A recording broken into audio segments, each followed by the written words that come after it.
Hello everyone, welcome to True IAS and PCS.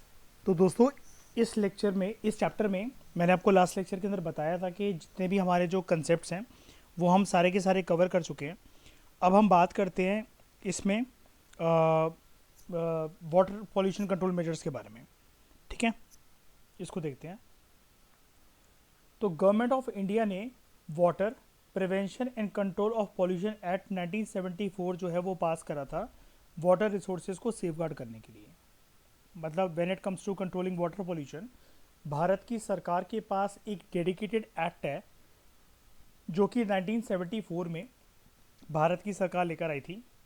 Water prevention and control of pollution act 1974। अभी 1974 में आया तो उस टाइम पर श्रेया सरकार किसकी रही होगी, या कोई भी बताओ। इंदिरा गांधी जी। इंदिरा गांधी जी की सरकार रही होगी, राइट। कांग्रेस की सरकार, हाँ, मतलब सही बोल रहे हो, कोई दिक्कत नहीं है। ठीक है, तो an ambitious plan to save the river called Ganga action plan was launch in 1985।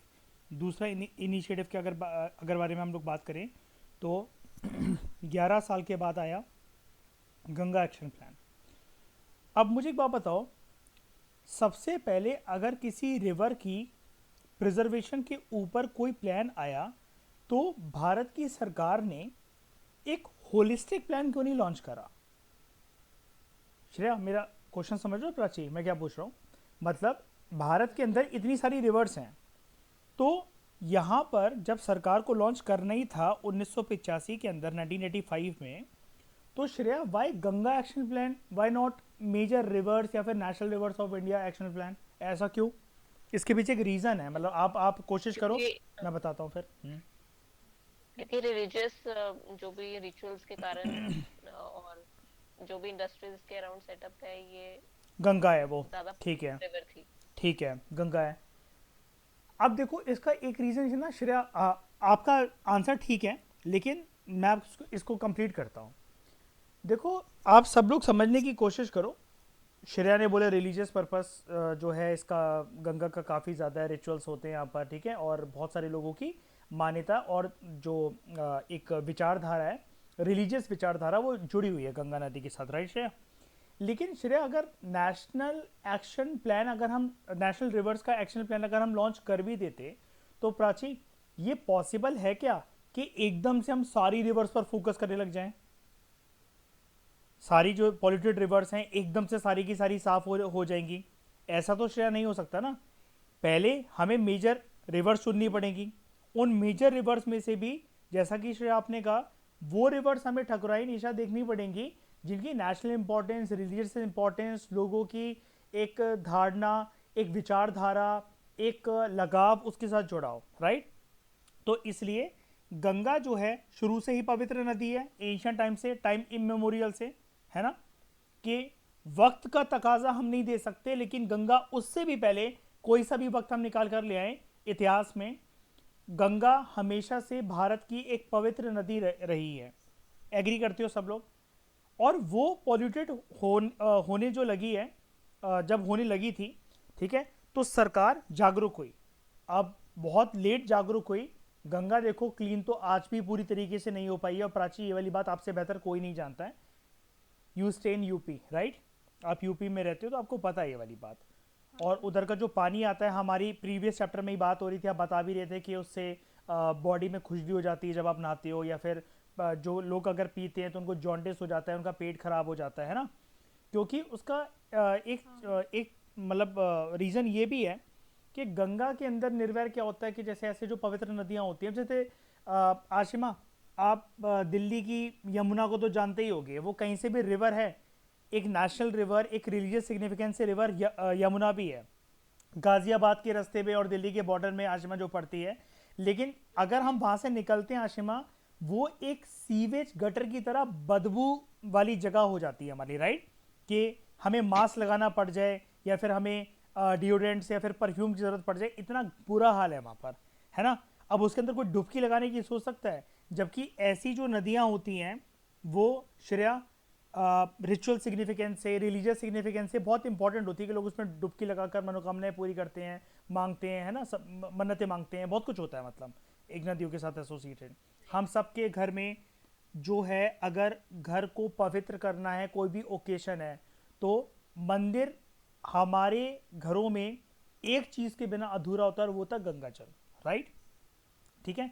Even आप लोगों को पता होगा, हिंदू रिलीजियस सिग्निफिकेंस के अनुसार, हिंदू कंटेक्स्ट में अगर हम लोग रिलीजियस सिग्निफिकेंस की बात करें, मरते हुए आदमी, मतलब जो डेड बॉडी है, जो एक आदमी मृत घोषित हो गया है, उसको कभी भी कुछ खिलाया पिलाया नहीं जाता है, लेकिन उसके मुंह में अंतिम विदाई से पहले 2 बूंद 3 बूंद 1 चम्मच गंगा जल जरूर डाला जाता है। ठीक है। तो इतनी सिग्निफिकेंस है इसकी। इसलिए 1985 के आसपास जो है सरकार जागरूक हुई और सरकार ने ये सोचा कि हमें मेजर नेशनल रिवर्स जो कि रिलीजियस सिग्निफिकेंस होल्ड करती हैं, लोगों के फीलिंग्स के साथ, भावनाओं के साथ जुड़ी हुई है, हमें उसको साफ करना। पहला कदम लिया गया गंगा के बारे में। मैं इसके बारे में इतना डिटेल में इसलिए बता रहा हूँ क्योंकि आपको एक बेसिक क्वेश्चन ये भी आ सकता है, उसमें भी कई लोग ये सोचेंगे यूपीएससी इतना आसान क्वेश्चन तो नहीं दे सकता कि पहली मेजर रिवर को क्लीनिंग, उसकी क्लीनिंग करने के लिए, उसको साफ करने के लिए सरकार ने कौन से एक्शन प्लान को चुना, वो किस मेजर रिवर से रिलेटेड था। गंगा, यमुना, कृष्णा, गोदावरी, कावेरी, कुछ भी ऑप्शन आ सकता है, तो आपका आंसर उसमें गंगा होना चाहिए। एंड इस टाइम पर भी अगर बात श्रेया 1985 की, 1985 की, तो किसकी सरकार रही होगी यहाँ पर? किसने सोचा होगा ये? कांग्रेस की सरकार। और 85 में राजीव राजीव गांधी। गांधी, गुड, है ना। 84 के दंगों के बाद तो इंदिरा गांधी जी नहीं रही थी, है ना, उसके बाद 85 में राजीव गांधी जी की सरकार। तो इंडिया के अंदर एक बोर्ड है, सेंट्रल पॉल्यूशन कंट्रोल बोर्ड। एक बात याद रखना, यहां पर सीपीसीबी का नाम आया है और राइटर आपको इसके बाद इसकी पहचान बता रहा है कि it is an apex body in the field of water quality management. लेकिन कहीं से भी हम श्रेया इस चीज को ये कहकर एक्सेप्ट कर सकते हैं क्या? जितना भी अभी तक हमने पढ़ रखा है, निर्भय, आपने पीएमएफआईएस के जितने भी लेक्चर्स देखे हैं प्राची, अभी तक आप उनके बेसिस पर ये कह सकते हो क्या कि सीपीसीबी सिर्फ वाटर क्वालिटी मैनेजमेंट के लिए बॉडी है, सिर्फ ये वाटर पॉल्यूशन को ही देखता है, ऐसे मुद्दों को देखता है? बताओ श्रेया, ऐसा है क्या? क्या ये एयर पॉल्यूशन या फिर दूसरे तरीके के पॉल्यूशन को नहीं देखता है क्या? देखता है ना। मुझे एक स्टैट्यूटरी बॉडी का नाम बताओ श्रेया, जो कि एनवायरनमेंट के साथ रिलेटेड है और जो कि बना था on the principle of national justice. NGT. NGT. अब एनजीटी का दायरा एयर पॉल्यूशन से रिलेटेड हो सकता है कि नहीं हो सकता है? Yes. Water pollution, yes. Thermal pollution, industrial pollution, noise pollution, yes. बिल्कुल हो सकता है। ठीक है। तो यहाँ पर इसने, राइटर ने जो लाइन लिख रखी है, जब मैं इसका कंटेंट प्रिपेयर कर रहा था तो मेरी नज़रों में आया, मैं हर एक चीज़ ऐसे आपको पढ़ाने से पहले ना एक बार लिख लिख कर देख लेता हूँ, ताकि मुझे भी क्लैरिटी रहे और मुझे फिर अटकना ना पड़े कुछ भी बोलते हुए। ठीक है। उसमें मैं ये चीज़ नोट कर रहा था कि अगर इस लाइन को मैं पकड़कर साथ में जोड़ दूँ तो ये पूरी लाइन का सेंस ही खराब हो जाएगा। आप इस लाइन के ऊपर 100% ट्रस्ट मत करना, ठीक है? कि ये देखने में आपको लाइन ऐसी लगेगी, भारत के अंदर कह रहा है, इन इंडिया, भारत के अंदर सेंट्रल पॉल्यूशन कंट्रोल बोर्ड एक एपेक्स बॉडी है in the field of water quality management. इसकी मिस इंटरप्रिटेशन आप लोग कर सकते हो, प्लीज इससे बच के रहना। वो कह रहा है yes it is an apex level body, apex body है in the field of water quality management, लेकिन सेंट्रल पॉल्यूशन कंट्रोल बोर्ड का काम सिर्फ वाटर क्वालिटी मैनेजमेंट या वाटर पॉल्यूशन को लेकर नहीं है। It is an apex level body but not the only body. Only body या फिर जिसका सोल पर्पस या प्रायोरिटी पर्पस जो है वो सिर्फ यही हो कि वो वाटर क्वालिटी मैनेजमेंट को देखते हैं, नहीं, ऐसा नहीं है। तो it has developed a concept of designated best use. Designated best use. अब मैंने आपको एक चीज बताई थी, जब भी किसी जब भी किसी नॉर्मल टर्म के साथ एसोसिएटेड एक एडिशनल टर्म हो, वो यूपीएससी का मेंस का क्वेश्चन बन जाता है। प्रूफ के तौर पर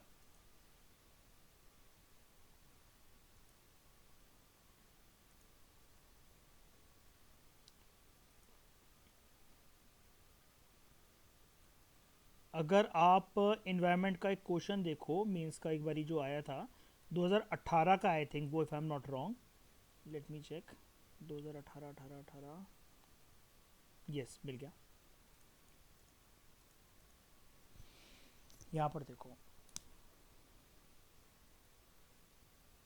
व्हाट इज वेटलैंड, ये सब हर कोई आंसर कर लेगा। Explain the Ramsar concept of, सुन के ही बंदा खुश हो जाएगा कि रामसर कन्वेंशन के बारे में पूछ रहा है, नहीं, कह रहा है रामसर कन्वेंशन के अंदर एक कंसेप्ट है, वाइस यूज का कंसेप्ट। इसको बताओ कि ये कंसेप्ट कैसे काम आ सकता है वेटलैंड कंजर्वेशन में। ध्यान से देख लेना एक बार इस क्वेश्चन को, एक बार आप एक बार के लिए आज की डिस्कशन में अपनी नजरों में बसा लो इस क्वेश्चन को। What is wetland, explain the Ramsar concept of vice use in the context of wetland conservation. हम इसको कर चुके हैं बहुत अच्छे से, वाइस यूज का कंसेप्ट भी मैं आपको करा चुका हूं। और site to examples of Ramsar, site to examples of Ramsar sites from India, ठीक है। पहला क्वेश्चन, पहला पार्ट इसका एड्रेसेबल है, ये वाला पार्ट भी एड्रेसेबल है। वाइस यूज सेकंड यहाँ पर पता होना चाहिए, यानी कि ये क्वेश्चन जो है ये 1/3 और 1/3 मार्किंग के बेसिस पर डिवाइडेड है। आपको मार्क्स ऐसे ही मिलेंगे, अगर ये 10 नंबर का है तो मतलब वही 3.33 मार्क्स ऐसा करके ये डिवाइडेड, और अगर 15 नंबर का क्वेश्चन है तो 5-5 नंबर एक एक पार्ट को एड्रेस करने के हैं यहाँ पर, ठीक है। अब ये वाइस यूज आपने देखा, अब आप यहाँ पर देखो, कल को ये क्वेश्चन मेंस के अंदर नहीं आ सकता क्या? सेंट्रल पॉल्यूशन कंट्रोल बोर्ड जो है वो बड़े सारे मुद्दों के बीच में वाटर क्वालिटी मैनेजमेंट के मुद्दे को भी देखता है, और उसके उसके दिशा में, उस फील्ड में ये एक एपेक्स लेवल की बॉडी है। क्या है इसका डेजिग्नेटेड बेस्ट यूज का कंसेप्ट? बताओ, आर्यन आ सकता है कि नहीं आ सकता है? रेप्लिका है बिल्कुल कि नहीं? जैसे रामसर कंसेप्ट में अगर वाइस यूज पूछ सकता है हमसे मीन्स के अंदर एक बारी, तो ये यहाँ पर भी तो ये पूछ सकता है, क्यों श्रेया? डेजिग्नेटेड बेस्ट यूज, है ना। ऐसी चीज़ों के ऊपर प्लीज़ फोकस करा करो। ये मैं आपको जब से वाटर पॉल्यूशन का प्रीवियस चैप्टर मैंने करवाया था, मैंने आपको जेनुअली इस पेज पर आकर मैं आपको दूसरी तीसरी बार लेकर आ रहा हूँ, जब से वाटर पॉल्यूशन के 2 चैप्टर चल रहे हैं हमारे, कि ये किसी भी टर्म के साथ एक एसोसिएटेड जो एडिशनल टर्म होती है ना, जैसे सीपीसीपी के बारे में सब लोग जानते हैं, लेकिन डेजिग्नेटेड बेस्ट यूज कितने लोग जानते हैं? आप आज तक जब से 1-1.5 साल से मेरे साथ प्रिपरेशन कर रहे हो, फर्स्ट टाइम आपके सामने सेंट्रल पॉल्यूशन कंट्रोल बोर्ड के कंटेक्स्ट में डेजिग्नेटेड बेस्ट यूज आ रहा है। सेंट्रल पॉल्यूशन कंट्रोल बोर्ड लेकिन एक ऐसा टर्म है जो कि आप में से सब लोग सुन चुके हो मेरे कोर्स में आने से भी पहले, ठीक है, और कहीं ना कहीं या मेरे कोर्स में आने के बाद, लेकिन आप डेजिग्नेटेड बेस्ट यूज नहीं जानते हो। अगर आप ये नहीं जानते हो तो आप अपना कहीं ना कहीं आप अपने मार्क्स गवा रहे हो। और प्लीज इस चीज को याद करके रखना, ऐसी चीजों पे फोकस करा करो इमीडिएटली, ऐसी चीजों के नोट्स लर्निंग इमीडिएटली हो जानी चाहिए आपके पास। खैर छोड़ो उसको, काम की बात करते हैं। Accordingly water body is designated as ABCDE, ठीक है। तो देख रहे हो श्रेया, पहली बार हम ये जानने जा रहे हैं इस बारी इस चैप्टर में कि वाटर बॉडी जो है उसको भारत में CPCB जो है वो ठकुराइन क्या करता है, 5 कैटेगरीज के अंदर डिवाइड करता है लेटर डेजिग्नेशन देकर, है ना। और ये वाला काम कैसे होता है आर्यन? ABC और ABCD और E कैटेगरी, ठीक है। तो ये जो ABCDE कैटेगरी जो बनती है, हम ये देखते हैं कि अभी ये होता क्या है, वो ठीक है, यानी कि सबसे पॉल्यूटेड जो वाटर बॉडी है जिसमें सबसे ज़्यादा गड़बड़ी है वो A लेवल का होगा या E लेवल का होगा, इसके बेसिस पर डेजिग्नेशन होती है। लेकिन उसमें देखा क्या जाता है, क्या क्या चीज़ों के बेसिस पर ABCDE जो है वो बनता है। इसके लिए ये वाला जो एस्पेक्ट है, इतना, ये है आपका प्रीलिम्स ओरिएंटेड एस्पेक्ट। आपको यूपीएससी पूरा एक क्वेश्चन दे देगा, सेंट्रल पॉल्यूशन कंट्रोल बोर्ड का एक डेजिग्नेटेड बेस्ट यूज का कंसेप्ट है, जिसके तहत वो वाटर बॉडी को 5 लेटर कैटेगराइजेशन, 5 लेटर के बेसिस पर कैटेगराइजेशन करता है, A category, B category, C category, D category और E कैटेगरी, ठीक है। इसके बेस इस ऐसे क्लासिफिकेशन करता है CPCB अपने डेजिग्नेटेड बेस्ट यूज के अंदर। लेकिन वो किन चीज़ों को ध्यान में रखता है? वो रखता है, वैसे तो बहुत सारी चीज़ें हो सकती हैं, लेकिन प्रोमिनेंट रूप से 6 आइटम्स हैं जिसके बेसिस पर, जिसकी इंटेंसिटी ज़्यादा होगी कम ज़्यादा होगी, उसका एक कॉम्बिनेशन प्रिपेयर करके ये ए बी सी डी और ई की क्लासिफिकेशन बनेगी एक कॉम्बिनेशन प्रिपेयर करके। मान लो, एक एग्जांपल देने के लिए कॉम्बिनेशन बनता कैसे, जो कि मैंने सर्च करा हुआ है इसको, कि ये कंसेप्ट वर्क कैसे करता है। एक एग्जांपल दे देता हूं मैं आपको, आप पहले ये जान लो ये सब है क्या। PH, dissolved oxygen in terms of milligram per litre, biological oxygen demand milligram per litre, total coliform, free ammonia and electrical conductivity. मान लो इनके कॉम्बिनेशन अगर हम निकालें वैल्यूज की टर्म में, तो इन सबका वैल्यू पीएच वगैरह बीओडी को मिलाकर एक वाटर बॉडी है जिसके पास आ रहे हैं 75 यूनिट्स। दूसरी वाटर बॉडी जो है उसके पास आ रहे हैं 72 यूनिट्स। तीसरी वाटर बॉडी, इन सबका कॉम्बिनेशन मिलाकर मैं बात कर रहा हूं, 69 यूनिट्स। चौथी वाटर बॉडी 61 यूनिट्स। पांचवी वाटर बॉडी 29 यूनिट्स। इसके बेसिस पर, इनके कॉम्बिनेशन के बेसिस पर कि इस वाटर बॉडी में ये सारे के सारे जो पदार्थ हैं जो पानी को जहरीला बना सकते हैं, उसके अंदर मरीन लाइफ को मार सकते हैं, पानी को दूषित कर सकते हैं, जो अभी तक पानी पीने लायक है वो पानी जो है not fit for human consumption की कैटेगरी में डाल सकते हैं। तो ये जो चीज़ें हैं सारे का सारा कॉम्बिनेशन, ऐसे करके अगर हम इसको यूनिट के बेसिस पर क्लासिफाई करें तो हमारे पास 5 कैटेगरी निकल कर आएगी दोस्तों। एक है ए, फिर बी, फिर सी, फिर डी और ई। ठीक है, तो है क्या क्या ये नाम बस आपको याद होने चाहिए, ताकि ये क्वेश्चन अगर प्लेन्स में आए कि किस किस बेसिस पर किन किन आइटम्स को लिया जाता है, बेसिस नहीं मतलब वो नाम क्या उन आइटम्स के जिसके बेसिस पर ये डेजिग्नेटेड बेस्ट यूज़ का कंसेप्ट सीपीसीबी यूज़ करता है किसी भी वाटर बॉडी की वाटर क्वालिटी मैनेजमेंट को देखने के लिए।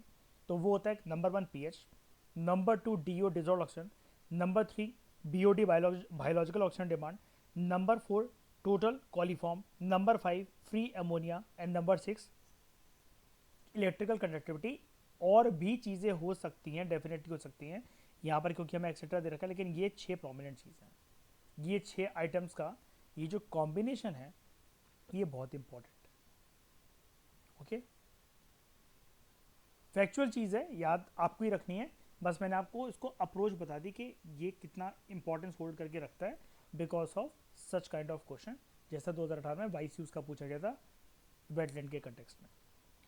तो जो सेंट्रल पॉल्यूशन कंट्रोल बोर्ड है, अब ये तो सेंट्रल लेवल की बॉडी हो गई, इसने कोलैबोरेट कर रखा है वाटर क्वालिटी मैनेजमेंट के मुद्दे के ऊपर स्टेट पॉल्यूशन कंट्रोल बोर्ड के साथ। लेकिन यहाँ पर अगर आप कीवर्ड देखो, हर एक स्टेट पॉल्यूशन कंट्रोल बोर्ड के साथ कोलैबोरेट करने की क्या ज़रूरत है। हर एक राज्य में थोड़ी ना पानी बेकार होता है या दूषित होता है या फिर वो इम्प्योरिटीज़ होती है उसके अंदर। इसलिए यहाँ पर राइटर ने बहुत ही बेहतरीन तरीके से आपके साथ ये वर्ड यूज़ कर रखा है, concern state pollution control board. ठीक है, तो सेंट्रल पॉल्यूशन कंट्रोल बोर्ड जब एक कोलैबोरेशन करते हुए प्रॉपर कंसर्न एक स्टेट पॉल्यूशन कंट्रोल बोर्ड्स के साथ, जहाँ जहाँ पे भी वाटर पॉल्यूशन या पानी की वाटर क्वालिटी को लेकर और उसका जो डिग्रेडेशन हो रहा है, उसको कोई समस्या है उसकी मैनेजमेंट को लेकर, जब ये कोलैबोरेट करता है तो ये सारी एजेंसीज, ये सारी बॉडीज एंड बोर्ड्स मिलकर सभी वाटर बॉडीज को हमारे देश में क्लासीफाई करते हैं according to their designated best use. ये आज आपको पहली बार जानने को मिला है कि हर एक water body designated best use की कैटेगरी में आती है। अब वो उसकी रैंकिंग, उसके नंबरिंग के बेसिस पर डिसाइड होगा कि वो कितनी पॉल्यूटेड है, या पॉल्यूशन, या अगर वो पॉल्यूटेड थी तो पॉल्यूशन लेवल कितने सालों में कितना कम हो गया है या फिर क्या वो बढ़ गया है। अब जैसे मुझे आप एक बात बताओ, क्या 1985 में, 1985 में जो गंगा एक्शन प्लान का नाम हमने सुना यहाँ पर कि गंगा नदी को उसको जो दूषित हो रखी थी वो, उसको हमने साफ करा, स्वच्छ बनाया, उसके लिए मतलब करना है हमें ऐसा, सरकार ने 1985 में जो ये सोचा, तो ये प्लान क्या सक्सेसफुल रहा है या फिर फेलियर रहा है, बताओ। देखो ऐसा हवा में मत बोला करो यूपीएससी के स्टूडेंट होते हुए कि फेलियर, सक्सेस। आप अगर उसको फेलियर बोल रहे हो, आपके पास स्टैटिस्टिक्स हैं प्राची पूरे प्रूव करने के लिए कि फेलियर है प्लान? फिर वो उसके बाद फिर नमो गंगे वाला प्रोग्राम हाँ, चालू हुआ ना, इसलिए। बात ये है। हाँ, तो आप उसको मतलब वो बोल सकते हो कि जो डेजिग्नेटेड जो टारगेट्स है उसके वो अचीव नहीं कर पाया, ठीक है, अपने गोल तक नहीं पहुंच पाया, कोशिश तो करी होगी उसको साफ करने की, लेकिन अगर वो कंप्लीट तरीके से सक्सेसफुल होता तो 2014 में जब बीजेपी की सरकार आई थी तो उन्होंने नमामि गंगे प्रोग्राम चलाया था। और इस प्रोग्राम के बारे में आप बहुत अच्छी तरीके से जानते हो, यूपीएससी ने 2015 के मेंस में नमामि गंगे प्रोग्राम के बारे में मेंस में क्वेश्चन पूछा था, ठीक है। तो हर एक वाटर बॉडी जो है उसकी कैटेगराइजेशन होता है एस डेजिग्नेटेड वेस्ट यूज, ठीक है। और ये जो क्लासिफिकेशन है ये हेल्प करता है वाटर क्वालिटी मैनेजर्स को और प्लानर्स को कि वो एक वाटर क्वालिटी टारगेट सेट करें। अब ऑब्वियस सी बात है, ये वाला काम तो हो गई। अगर कोई एक्शन प्लान लॉन्च हो रहा है तो वाटर क्वालिटी जो कि डाउनग्रेडेड है, जो डिग्रेडेड है काफ़ी ज़्यादा, हमें ऑब्वियस सी बात है वाटर क्वालिटी टारगेट उसका ऐसा सेट करना पड़ेगा कि हम उसको और क्लीन करें, है ना। और हम आइडेंटिफाई करें नीड्स क्या हैं वहाँ पर, प्रायोरिटी क्या है, ताकि वहाँ पर जो वाटर क्वालिटी रिस्टोरेशन प्रोग्राम्स हैं वो अच्छे तरीके से इम्प्लीमेंट हो सकें। ये वाला काम दोनों ही बोर्ड्स, चाहे वो सीपीसीबी हो या फिर एसपीसीबीज हो, यानी कि स्टेट पॉल्यूशन कंट्रोल बोर्ड्स हो, ये मिलकर करते हैं, ठीक है। गंगा एक्शन प्लान, और उसके बाद जब ये सोचा गया कि नहीं, गंगा के अलावा और भी नदियां हैं जिनकी साफ सफाई करने की ज़रूरत है, क्योंकि वो बदलते वक्त और लोगों के रिचुअल्स और परंपराओं की वजह से पॉल्यूटेड होती चली जा रही हैं, या फिर एडमिनिस्ट्रेशन सरकार का काफ़ी ज़्यादा लैकासाइडल एटीट्यूड जो रहता है। मतलब लैकासाइडल एटीट्यूड का मतलब ये होता है कि किसी चीज़ के ऊपर फोकस ना करना या फिर नज़रें फेर लेना या ध्यान ना देना, ठीक है। तो उसके बाद नेशनल रिवर एक्शन प्लान भी आया था, ठीक है। उसके बाद रिपेरियन बफर्स। रिपेरियन बफर का मतलब क्या होता है, ये कंसेप्ट है, ये वाला कंसेप्ट जो है रिपेरियन बफर का, ये आपको एज इट इज एक क्वेश्चन बनकर आ सकता है आपके प्रीलिम्स के अंदर। ये इंपॉर्टेंट है कि which among the following is a best description of the concept of riparian buffer, या consider the following statements about riparian buffer. एक ऐसा क्वेश्चन आ सकता है प्रीलिम्स के अंदर, डेफिनेटली आ सकता है, ठीक है। रिपेरियन बफर एक वेजिटेटेड एरिया होता है जिसका दूसरा नाम बफर स्ट्रिप भी आप कह सकते हो। इसकी खास बात क्या होती है, ये वेजिटेटेड एरिया यानी कि यहाँ पर छोटी, मतलब थोड़ी बहुत ही सही, छोटे लेवल पे सही, लेकिन खेती बाड़ी हो रही है, कुछ खेत अवेलेबल है, ओके। लेकिन कहाँ पर अवेलेबल है, it is located near a stream, एक बहती हुई नदी या एक जो स्ट्रीम है, कहीं से झरना फूट कर आ रहा है, वो नदी का रास्ता बना रहा है अपना, उसकी जगह पे, उसके उसके आसपास की जगह में जो भी वेजिटेटेड एरिया, खेतीबाड़ी वाला एरिया जो अवेलेबल है, ऐसे एरिया को हम लोग कहते हैं बफर स्ट्रिप या फिर रिपेरियन बफर। अब यहाँ पर जनरली ये जो वेजिटेटेड एरिया है ये यूजली फॉरेस्टेड होता है, यानी कि यहाँ पर जंगल भी हो सकते हैं, which helps shade and partially protect a stream from impact of adjacent land uses, जो कि ये जो है बचाता है, ठीक है, उस स्ट्रीम को के आसपास जो जिस तरीके से लैंड यूज हो रहा है, यानी कि कुल मिलाकर एंथ्रोपोजेनिक जो एक्टिविटीज जो हो रही हैं, मैनमेड एक्टिविटीज, ह्यूमन एक्टिविटीज हो रही हैं, उनका प्रभाव इस बहते हुए साफ पानी पर बिल्कुल भी ना पड़े, ताकि ये पानी कल को दूषित हो जाए। इस पूरे कंसेप्ट को हम लोग कहते हैं riparian buffer zone. I repeat, riparian buffer zone. उसके बाद ध्यान रखना, हम लोग पढ़ क्या रहे हैं, हम लोग यहां पर पढ़ रहे हैं वाटर पॉल्यूशन कंट्रोल मेजर्स, ठीक है। Treatment of sewage water and industrial effluents before releasing it into water bodies. Hot water को पहले हमें कूल डाउन करना चाहिए before before releasing them from the power plants. और ये आपने देखा ही था ना, हॉट वाटर अगर अपने साथ कुछ केमिकल्स लेकर आता है तो वो बहुत जल्दी से डिजोल्व हो जाएगा पानी के अंदर, है ना, और मरीन लाइफ को प्रभावित कर सकता है। सीवेज वाटर ट्रीटमेंट कैसे होता है, इसके लिए ट्रीटमेंट प्लांट्स होते हैं। इसके बारे में भी हमने इस चैप्टर में और प्रीवियस चैप्टर में बात करी थी कि गली मोहल्ले के जब नाले गटर वगैरह साफ होते हैं, आजकल हमने पढ़ा था ना कि जनरेटर्स आते हैं जो कि पानी को खींचते हैं, उस गंदी नाली के पानी को खींचते हैं और उसको जो वो जनरेटर है वो धुआं बनाकर उड़ा देता है, ठीक है, और वेस्ट कलेक्ट कर लेता है। उसके बाद excessive use of fertilisers and pesticide should be avoided. Organic farming or efficient use of animal residues as fertilizers can replace chemical fertilizers, ठीक है। उसके बाद वाटर हाइसिंथ जो कि एक एक्वेटिक वीड है, इन्वेजिव स्पीशी है, ठीक है। और आप जानते हो इन्वेजिव स्पीशी कैसे भी करके एक लोकल इकोसिस्टम या एक हैबिटेट के लिए अच्छे तो नहीं हो सकता। तो ये जो वाटर हाइसिंथ है, लेकिन इसकी यहाँ पर एक खास बात है, it can purify water by taking some toxic materials and a number of heavy metals from water. तो हम इसको भी यूज़ कर सकते हैं पानी को क्लीन करने के लिए।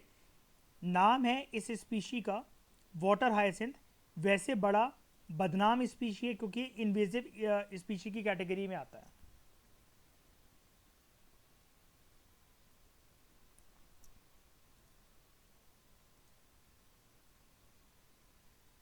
ये होता है, ठीक है। ये लैंड पे नहीं लगा हुआ है, ये ऐसे लगे होते हैं।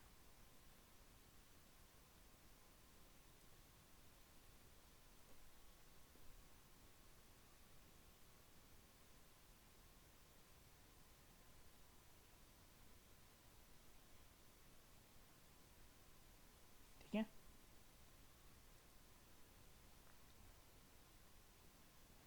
तो ऑयल स्पिल्स इन वाटर, अगर तेल वगैरह जो है वो फैल गया है, हमने प्रीवियस चैप्टर के अंदर पढ़ा भी था ऑयल स्पिल का इवेंट। तो ऑयल स्पिल जो है पानी के अंदर, it can be clean with the help of broccoli. ये एक बाय प्रोडक्ट होता है पेपर इंडस्ट्री का, जो कि सॉ डस्ट की तरह दिखता है हमें, ऑयल जैपर और कुछ माइक्रो ऑर्गेनिजम्स, ठीक है। तो मैं आपको ब्रिकोली दिखाता हूं पहले।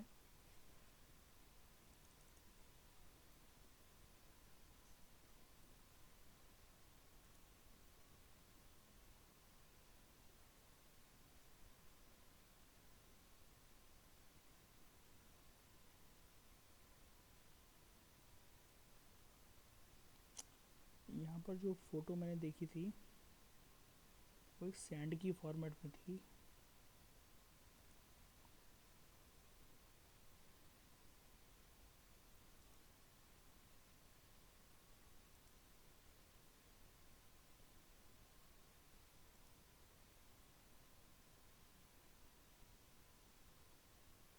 आप इसको ऐसे मान लो,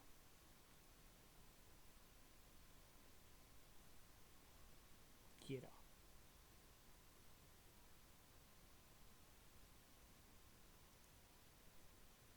ये, ठीक है। यानी कि आपके कॉपी किताबों में जो गत्ता नहीं होता, अगर वो बहुत ज़्यादा भीग जाए, या फिर आप मान लो कि कल को ये ब्रिकोली बेसिकली क्या होता है, वैसे तो ये कह रहे हैं कि पेपर इंडस्ट्री का बाय प्रोडक्ट होता है। पेपर की जब क्लेंजिंग होती है ना, जैसे मतलब मान लो जैसे ये जो पेपर इंडस्ट्री भी एक रिसाइकलिंग इंडस्ट्री भी होती है, मतलब उस कैटेगरी में आती है कि पेपर को रिसाइकल करा जा सकता है। आपको ब्रिकोली अगर देखना है घर पे, बहुत आसान है इसका तरीका। अमेज़न या फ्लिपकार्ट के जो कार्टून बॉक्सेस आते हैं ना आपके पास, या किसी ने कोई गिफ्ट दे रखी है आपको, ब्राउन कलर का गत्ता अगर उस पर लगा हो, आप उसको 10 से 15 मिनट के लिए, 5 मिनट के लिए बाथरूम में जाओ, बाल्टी में भिगो दो उसको पानी भरकर, और डला रहने दो। उसके बाद वो बड़ा से बड़ा अगर डब्बा हुआ भी, जिसमें आपका टीवी आया होगा, फ्रिज आया होगा, या कोई बहुत बड़ी चीज़ आई होगी, इससे बड़े तो कोई डब्बे होते नहीं है कार्टून के, ठीक है, जर्नली नहीं होते हैं, ठीक है, जो घरों का सामान होता है जिसमें डिलीवरी होती है हमारे घरों में कुछ चीज़ों की, होम अप्लाइंसेस वगैरह, आप उसको डालो, छोटे से छोटे, बड़े बड़े से बड़े डब्बे को पानी के अंदर उसको सोखने के लिए वो करो। उसके बाद उसको निकालो, तो वो पूरा का पूरा एक ना एक गुदगुदा सा वो बन जाएगा, जिस प्रकार से जैसे कीचड़ होता है, ठीक है। उसको निकाल के निचोड़ के, जैसे आप कोई चीज़ प्रेस करते हो जिसमें से आप पानी निचोड़ते हो, आप उसको निचोड़ो, बाहर रखो, उसको फैला दो एक पेपर के ऊपर और धूप में सुखाने के लिए डाल दो। कुछ देर के बाद, घंटों के बाद अगर धूप अच्छी निकली हुई है तो आपको वो आ, उसी प्रकार का दिखेगा जैसा कि अभी हम ये देख रहे थे, ऐसा। ठीक है, तो ये होता है ब्रिकॉली। ऑयल स्पिल जो है, पानी के अंदर अगर कोई इवेंट हो गया, it can be clean with the help of broccoli. ठीक है, ये क्योंकि बेसिकली ऐसे वर्क करता है फंडा कि मतलब जैसे उसको सोख लेना, उसको निचोड़ लेना। जैसे मान लो कि अपन ने कटलेट बनाए हैं या कोई भी एक ऐसी चीज़ बनाई है, फ्रेंच फ्राइज वगैरह बनाए हैं जिसके अंदर तेल है या फिर जो अभी तेल से होकर आए हैं। अब उस पर ऊपर तेल तेल घी तेल ये सब बहुत ज़्यादा लगाओ किसी भी चीज़ के ऊपर। बेस्ट चीज़ क्या होती है, आप टिश्यू पेपर यूज़ करो, है ना। जो कि सब लोग किचन में अगर कोई ऐसा एक्सेसिव ऑयल वाला खाना बनता है तो सबके किचन में टिश्यू पेपर ज़रूर होता है। आप उसको हल्का सा ऊपर छोड़ दो थोड़ा देर, टिश्यू 3-4 टिश्यूज़ रखकर, टिश्यू पेपर जो है वो सारा तेल सोख लेता है और फिर वो चीज़ जो है जिसके अंदर जो तेल भर भर के, तेल या घी भर भर के चूर रहा था वो फिर बंद हो जाता है।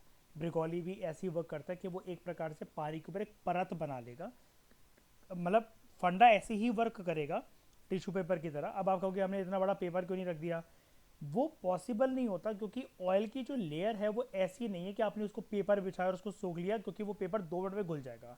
ब्रिकॉली की लेयर बिछ जाएगी और वो उन ऑयल जो वो पार्टिकल्स उनको, मतलब अब जो तेल जो फैला हुआ है उसको समेट लेगी। ठीक है, मतलब ये एक इनडायरेक्ट तरीका है समझाने का, लेकिन आप समझने की कोशिश करो। ये वैसे ही वर्क करेगा जैसे कटलेट या कोई भी फ्रेंच फ्राइज आपने बनाया जिसके ऊपर तेल बहुत ज़्यादा लगा हुआ है और आपने टिश्यू पेपर लगाकर उसके ऊपर वो तेल को सोख लिया। ठीक है, उसके बाद planting eucalyptus trees all along sewage ponds is suggested. अब यूकलिप्टस की खास बात क्या होती है, और यूकलिप्टस आप जानते हो कि वो कह रहे हैं जो सीवेज पॉन्ड्स है, जो गटर के नाले हैं, गटर के तालाब वगैरह हैं, इनके आसपास ही लगाया जा सकता है। पहले आप देख लो यूकलिप्टस क्या होता है।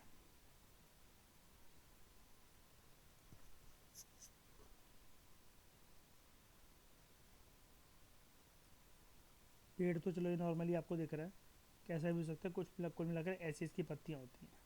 ठीक है,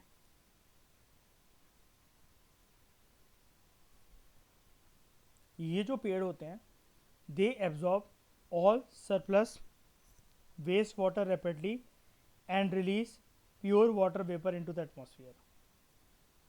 इन पेड़ों की खास बात तो ये होती है कि जो एडिशनली कोई जो वेस्ट वाटर होता है उसको ये बहुत तेज़ी के साथ एब्जॉर्ब कर लेते हैं वाले पेड़, और उसके बाद प्योर वाटर वेपर एटमॉस्फेयर में रिलीज़ करते हैं। जब ये एटमॉस्फेयर में प्योर वाटर वेपर रिलीज़ हो रहा है तो जब ये कल को एक ऊपर जाते जाते वाटर वेपर एक कंडेंसेशन के प्रोसेस को इनिशिएट जब करेगा और बादल बनना स्टार्ट होगा, उसके बाद जब बारिश गिरेगी और हवा अगर दूषित नहीं है तो ज़मीन से उठा हुआ नाले का पानी जिसको यूकलिप्टस ने एक प्योर वाटर फॉर्म के वाटर वेपर की फॉर्म में कन्वर्ट कर दिया है एटमॉस्फेयर में, तो वो एक अच्छा पानी, स्वच्छ पानी, साफ पानी बन के धरती पर गिरेगा।